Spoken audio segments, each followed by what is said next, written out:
Précieuse Nadie, je suis et c'est un plaisir pour moi de vous retrouver encore ce soir sur OC Talk Show. Quel avenir pour le cinéma béninois? C'est le thème qu'on aborde aujourd'hui et vous savez que, comme toujours, je suis avec mes talkers et aujourd'hui vous allez revoir deux jeunes visages. C'est vrai qu'ils vieillissent, mais bon, ils ont encore le truc en plus. Vital Dovi, comment ça va? La pleine forme, je ne vieillis pas.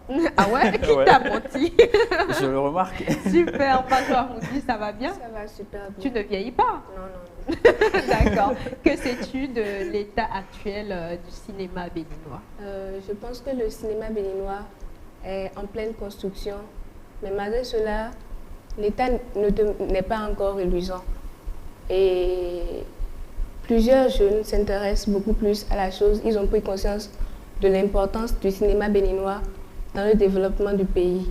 Mais il reste encore beaucoup de chemin pour le Bénin pour être comme son voisin, le Nigeria, en la matière. Parce que oui, au Nigeria, ça c'est un autre monde, hein. Les choses évoluent très vite là-bas et le cinéma, franchement, est à son plein potentiel en fait au Nigeria. Et j'espère que le Bénin va emboîter les pas. Ouais. Alors Vital, et toi, que sais-tu du cinéma? J'ai appris que tu veux être acteur. Oui, récemment, j'ai participé à un casting et merci, j'ai été retenu pour... Ah ouais, donc voilà, oui, c'est un beau visage quand même. Si vous êtes producteur et que sa tête vous plaît, écrivez-moi. Merci, manager. Vas-y. Alors, je dirais que dans le cinéma béninois actuellement, tout est à faire. D'accord? On a beaucoup de travail, on n'est pas du tout à notre plein potentiel. Tout ce qu'on peut faire, on n'est même pas à 5% de notre réel potentiel en cinéma au Bénin, alors qu'on a vraiment de la matière. On a des jeunes, on a beaucoup de volonté, mais disons qu'il n'y a pas de formation, il n'y a pas d'accompagnement, il n'y a pas cette atmosphère-là qu'il faut pour permettre au cinéma béninois de vraiment grandir, de vraiment s'épanouir, je dirais. Et dis-moi, quel avantage y a-t-il à investir dans le cinéma béninois? Avantage, déjà le cinéma, c'est une manière de communiquer notre culture à d'autres pays, à d'autres nations, au monde entier. On ne nous connaît pas assez. Quand tu dis le Bénin, beaucoup te diront c'est situé où et on est obligé de chaque fois se syndiquer en tant que pays à côté ou à l'est ou au nord de tel ou tel, et ce n'est pas forcément bien. Par le cinéma, on peut se révéler, on peut se montrer, on peut montrer qui nous sommes réellement. Et on a beaucoup de jeunes en fait. Il y a tellement à faire, mais on ne fait rien. Mais pour renchérir ce que tu dis là, j'ai une amie qui m'a dit qu'elle avait un problème, sérieux problème avec l'homosexualité en fait. Oui. Mais c'est en regardant des films où elle voit des homosexuels que de plus en plus elle a commencé à accepter la chose. Pas qu'elle est devenue homosexuelle, mais vous savez, les Américains en fait aujourd'hui, depuis toujours, ont trouvé le moyen de faire passer de façon très douce en fait leur culture. Ouais.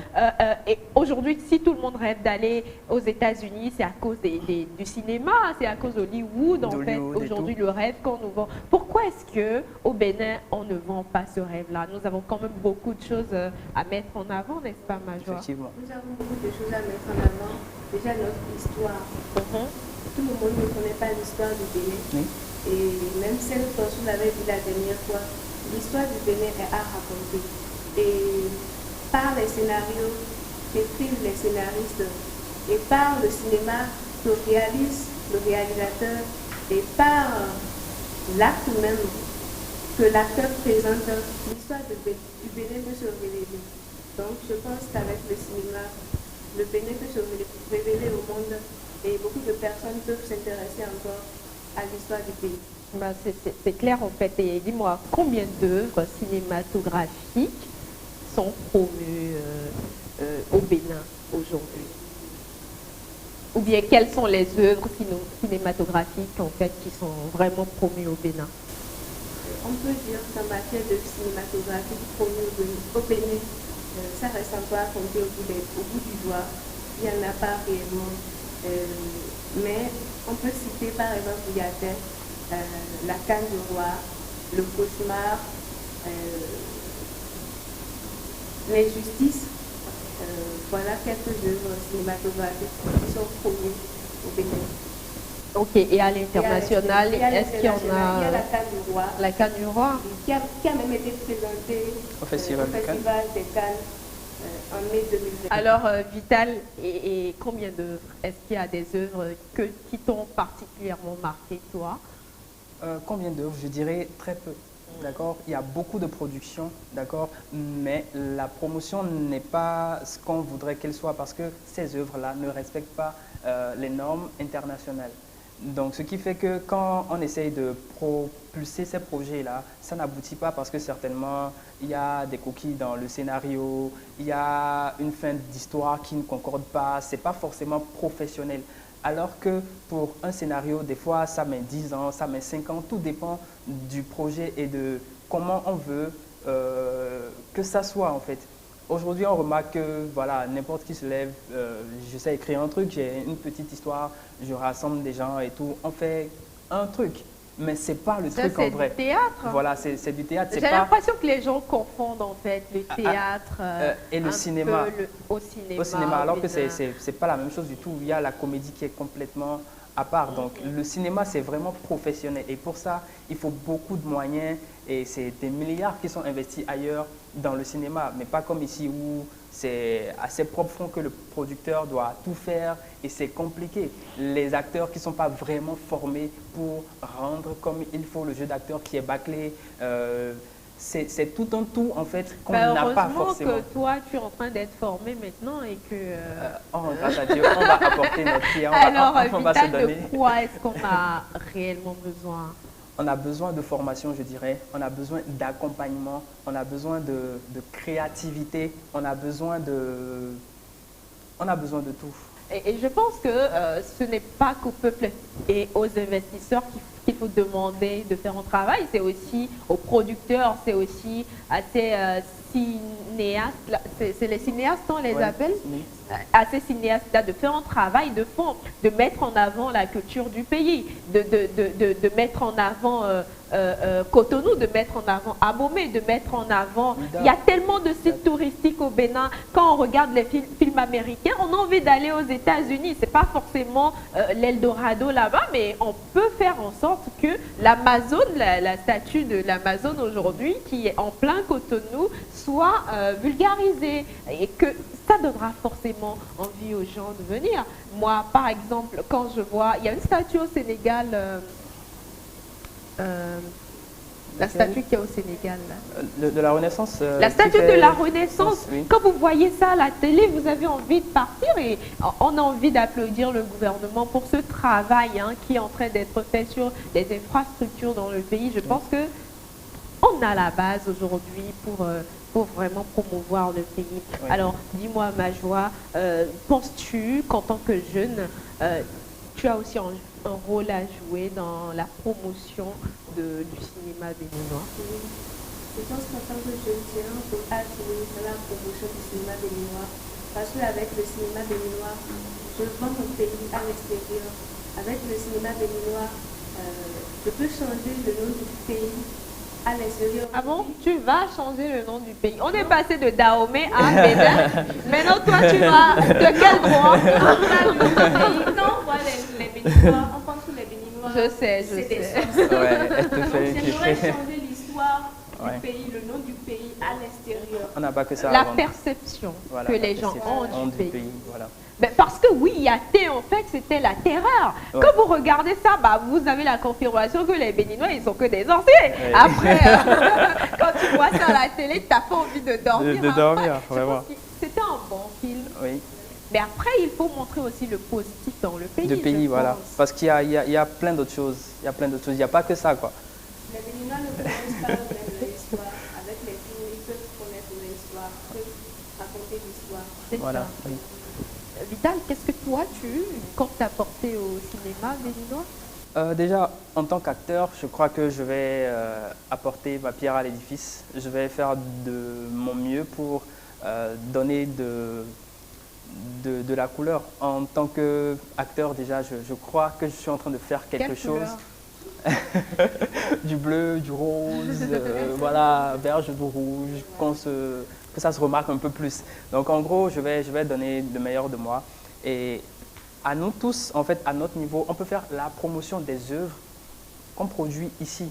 Mais aussi, il faudrait que ces œuvres-là soient de qualité. Et là, on peut vraiment et réellement les revendiquer et en faire la promotion. Parce que quand c'est pas bien, quand tu essayes de défendre, on dit que voilà, c'est pas bien quoi, c'est pas bien. Il faut que ça respecte les normes internationales. Et là, on sera fiers de porter, de défendre corps et âme tous ces projets-là. Et il y a beaucoup à faire dans le cinéma, je dirais. Ouais, je pense qu'il y a beaucoup à faire vraiment. Et on a besoin de plus de Djimon Hounsou en fait. Voilà. On a besoin de plus d'acteurs qui brillent au Bénin, qui partent. On parlait de fuite de cerveau, mais après, oui, les gens partent. Parce que la qualité n'est pas là. Mais donner des raisons aux gens de revenir quand ils partent en fait aussi. Nous sommes à la fin de cette première partie du talk. À présent, nous allons accueillir un jeune producteur béninois. Je vous demande d'applaudir en attendant son installation sur le plateau. On applaudit encore. Bienvenue, Relent, sur OC Talk Show. Merci, Précieuse Nadi. Et bonjour à ce chaleureux public que je viens de rencontrer. C'est ma première fois d'être sur l'émission et je suis sidéré. Ben super, ça fait plaisir. Hier, en fait, je parlais de toi avec Vital et comme il est nul en anglais, en fait, en lisant ton nom, il a dit Ring Light.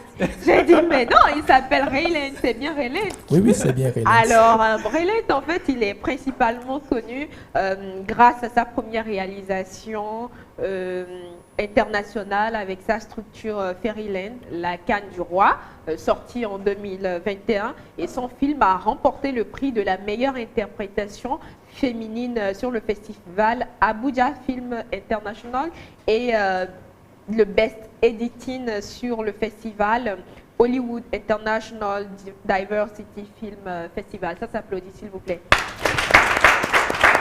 Alors, Relent, on est fiers. On a entendu parler de La Canne du Roi. J'avoue que je n'ai pas encore regardé, mais il faut que je regarde. Qu'est-ce que le cinéma pour toi? Le cinéma pour moi, c'est, je dirais, en premier une passion et après c'est comme un moyen, d'accord, c'est comme un moyen de communication, un moyen de vente. Et je ne vais pas reprendre les mêmes définitions d'habitude, c'est pourquoi je suis en train de définir à ma façon.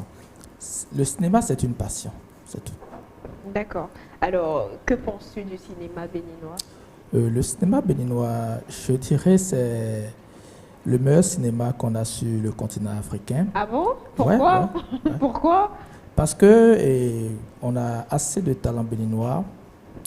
Si on se contente uniquement des Béninois, en passant d'abord par les techniciens, les acteurs, avant de parler plutôt des investisseurs qu'on aura peut-être dans le pays, peu importe, les Béninois sont forts. Et en regroupant leurs forces, on sait que le Bénin peut être le quartier cinématique de l'Afrique. Parce que moi, j'ai fait l'expérience.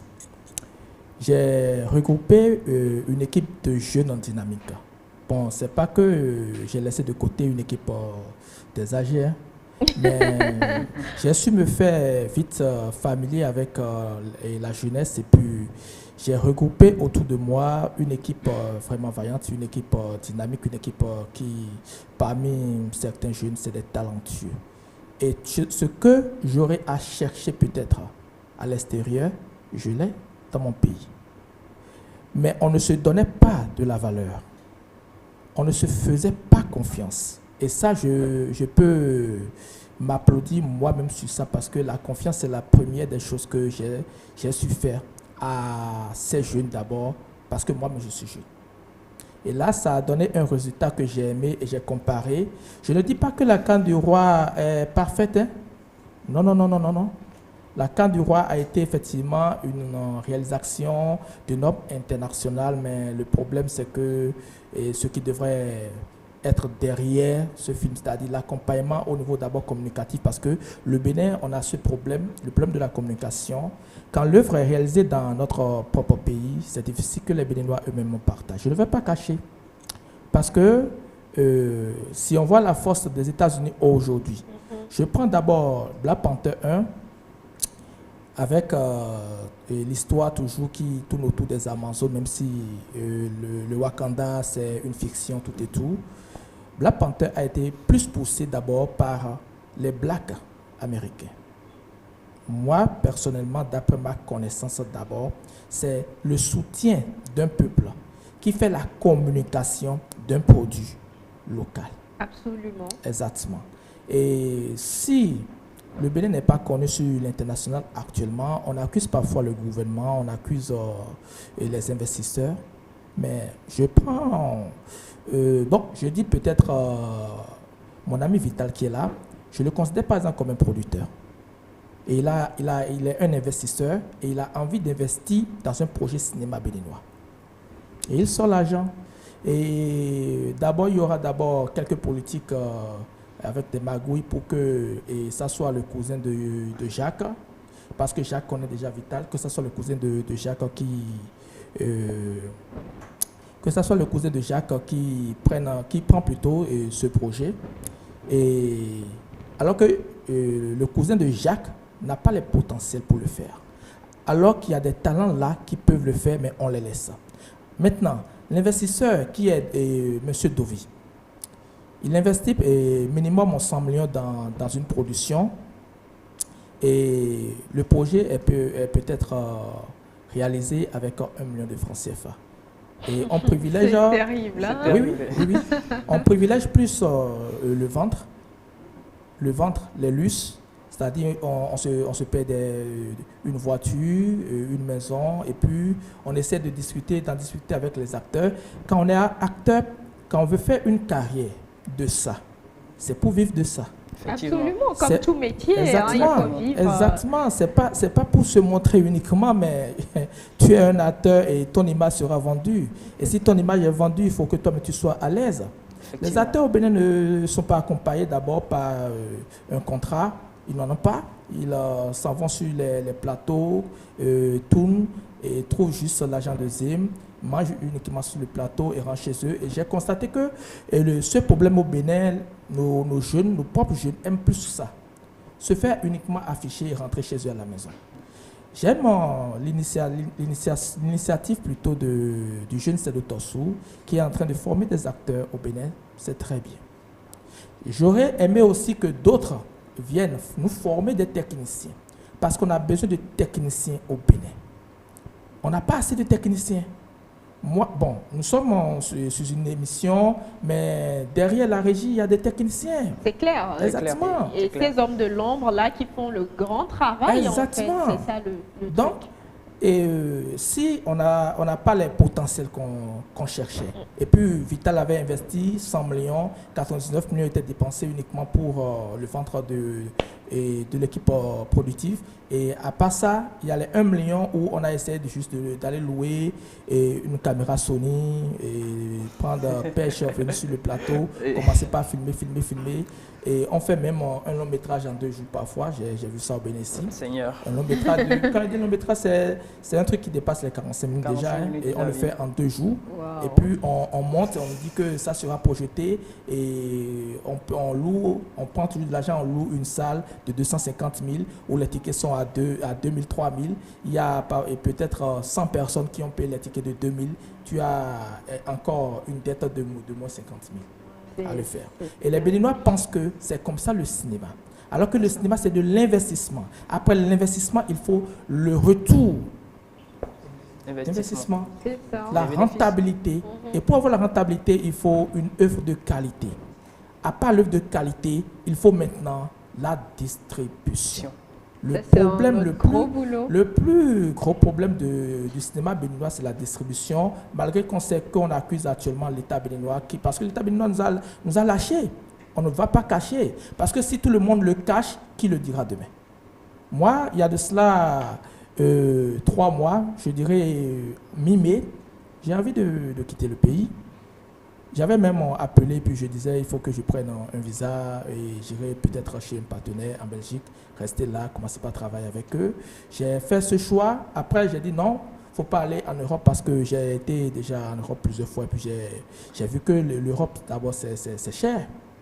Et ce n'est pas donné à tout le monde. Il ne faut pas que les gens nous montrent peut-être le lustre là-bas pour qu'on se trompe et puis on y va en Europe. Et puis j'ai choisi plutôt, je dis bon, est-ce la Côte d'Ivoire ou le Sénégal, j'irai et je vais me faire peut-être familier avec les Ivoiriens ou bien les Sénégalais, je serai plus accompagné. Mais je me suis dit, si moi-même je quitte le pays, beaucoup d'aînés ont quitté le pays. Les raisons, nous les connaissons tous, on ne va pas les répéter. Beaucoup d'aînés ont quitté le pays. Et si moi-même, je quitte actuellement le pays, alors que la jeunesse actuellement est dévouée, il y a cette jeunesse que je ne sais pas si nos parents en avaient et vécu leur génération comme la nôtre actuellement. Une jeunesse qui est dévouée et il y a des têtes parce qu'il faut forcément des têtes. Peu importe. On ne choisit pas d'être tête, mais on est né comme ça. C'est ça. Être chef d'une meute, ce n'est pas donné à tout le monde, effectivement. Conduire toute une équipe aussi, ce n'est pas donné à tout le monde. Oui, donc, avoir cette mentalité en ce moment, les gens vont me dire pourquoi. Je ne vais pas en parler actuellement parce que peut-être ça peut venir dans les questions. Donc, j'ai dû rester parce que je me dis il faut continuer la bataille parce que j'ai vu les initiatives, comme je viens de le citer, et comme Sedo Tossou qui est en train de le faire. Et beaucoup d'autres jeunes que je n'ai pas le nom en tête qui sont en train de le faire. Roland, qu'est-ce qui t'a le plus marqué ou choqué depuis le départ? Une seule chose. Bon, je dirais peut-être le manque de naturel. S'il y a un truc qui m'a beaucoup choqué, c'est le manque de naturel. C'est-à-dire C'est-à-dire avoir la possibilité. Quand je dis le manque naturel, c'est-à-dire avoir la possibilité de faire un truc. Et vous vous rapprochez des gens pour le faire. Physiquement, les gens vont te parler devant toi, vont te dire tout. Mais quand on te tourne le dos, on sent qu'il n'y avait pas le naturel dans toute la discussion. Et ça devient une diplomatie. J'en ai beaucoup vécu quand même. J'imagine. Ouais. Alors, on va permettre au public de poser une question à Roland. Vous avez une question? Ok, derrière. Je voudrais remercier Latis. Quand tu l'entends parler, tu sais que non, lui, il aime ce qu'il est en train de faire et il aime aussi son pays. Et, monsieur, j'aimerais vous poser une question. Quels sont les problèmes que vous avez rencontrés au cours de la réalisation de la Canne du Roi? De la Canne du Roi, effectivement. Merci, cher monsieur. J'ai rencontré beaucoup de difficultés pour réaliser la Canne du Roi. En premier, d'abord, il y a le côté financier. C'est le côté majeur, le côté financier. Parce que je ne dirais pas que les difficultés seront peut-être techniques, parce que s'il y a le financement qu'on voulait, on allait faire plus que ça. Aujourd'hui, je suis en train de penser rééditer la Canne du Roi parce qu'il y a beaucoup de roches qu'on avait laissées et beaucoup de scènes qu'on pouvait tourner si on avait les moyens. Et je pense les rééditer. Donc, la plus grande difficulté que j'ai rencontrée, c'est le financement. À part le financement, il y a aussi l'accès aux lieux dans notre pays. Je suis béninois, tourner peut-être à Canaan, tu as intérêt à demander la permission, tu demandes la permission. Le jour de ton tournage, tu viens, d'autres viennent te dire, oui, tu as vu telle personne, mais tu ne m'as pas vu moi. Et ça chamboule tout.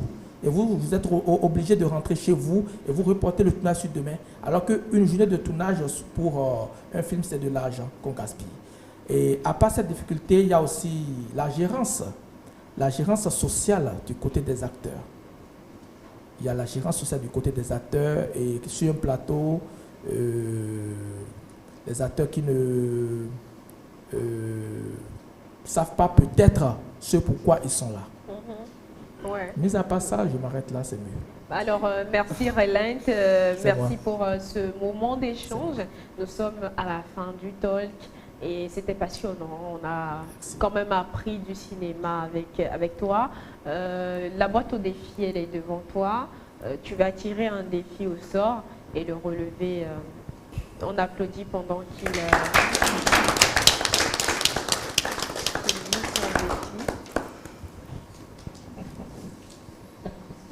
Ça dit quoi? Lève-toi et danse sur une musique imaginaire. Alors, debout, on applaudit. T'as pas besoin de chanter, la musique est dans ta tête Ouais. et tu danses face à la caméra. Une musique dans ma tête. Imaginaire. Nous, on veut pas entendre la musique en fait, mais toi, tu danses. Danser, ok. Ah, c'est tout.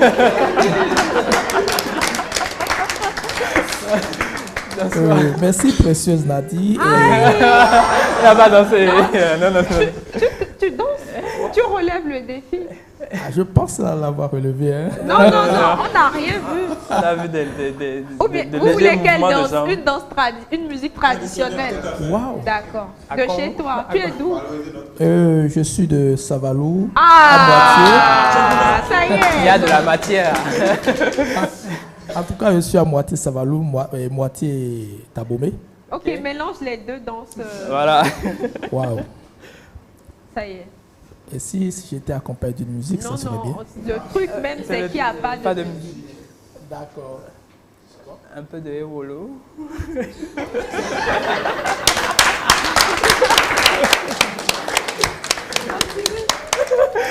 Ah, waouh. Ok.